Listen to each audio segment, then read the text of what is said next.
we are making one of my favorite backcountry meals.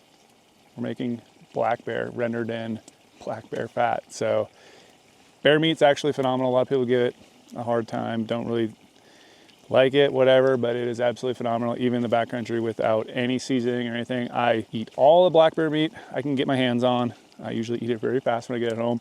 So this is a simple process. It's very easy. We got a stove, we got some utensils, knife, we got some fat, backstrap, and we're gonna be cooking rendered down bear nuggets. It is the best backcountry treat. It's one thing I look forward to most about bear hunting is being right here cooking this meal. So stay tuned for the process. Bear fat here from the black bear I shot yesterday. And we got some backstrap right here. So what we're basically gonna do is cube up some of this fat, add it to the titanium mug, and then we'll render it down in some oil. Then I'll cube some of this up after that's all good and hot and drop it in there and stir it around a little bit. So it's gonna be a little process, but it's actually pretty quick.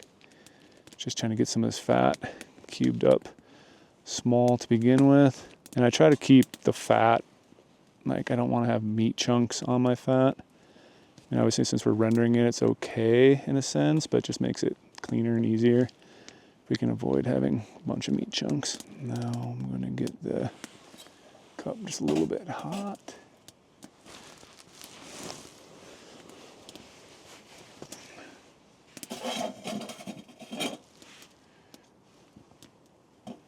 I'm just gonna start dropping some small chunks in here. Starting to sizzle already.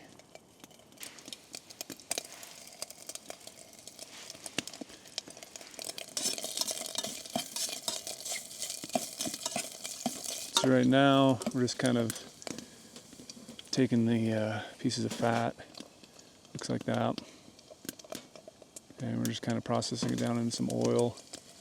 And we're gonna have some bear cracklings in there too that we can just eat eventually. And this part is kind of a little slow.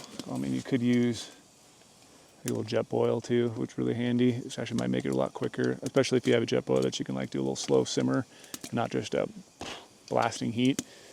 So I might jump to that in a little bit, but we got our fire going pretty hot. It's just getting really hot in here right now. I'm just trying to get a bunch of oil. That way we can drop the meat in there a lot easier. Eventually we'll probably start pulling out some of those cracklings and just start eating them while we do this. So we can get a good oil base before we drop the meat in. Okay, now I got a lot of these cracklings in there. I'm going to transport a bunch of these into another cup. Keep all the oil in there.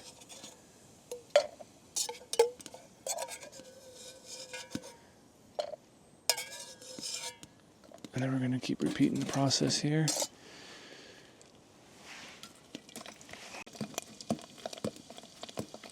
Ooh, that was a big chunk.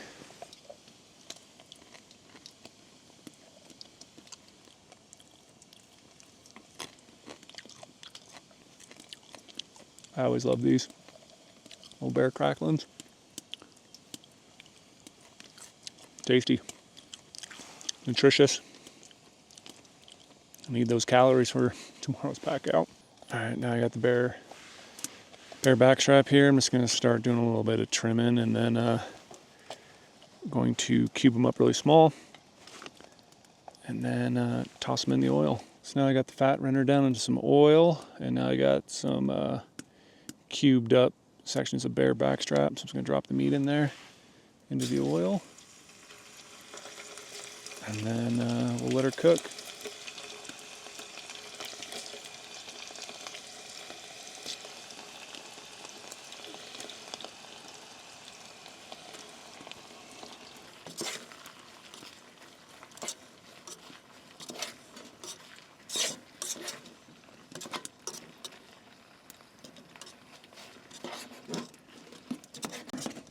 So it looks like we're all done here. This is kind of how they're looking right now. Again, since it's bear meat, I like to cook it a little extra. I don't have any set time on how long I do this, just basically by feel and look, and it might be a nice and tasty.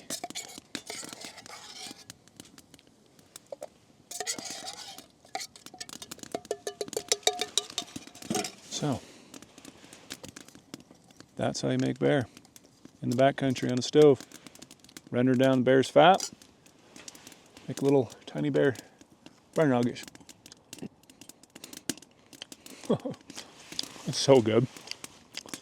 We gotta make a lot more. So basically, simple as that. Take some bear, some fat, render it down into oil, eat some of the cracklings, and then cut up the meat into small chunks and have yourself a little backcountry snack. Absolutely perfect. Easy as out. Just needs a hot stove, or you could use a little burner. You can make yourself some bear meat in the backcountry after you kill a bear.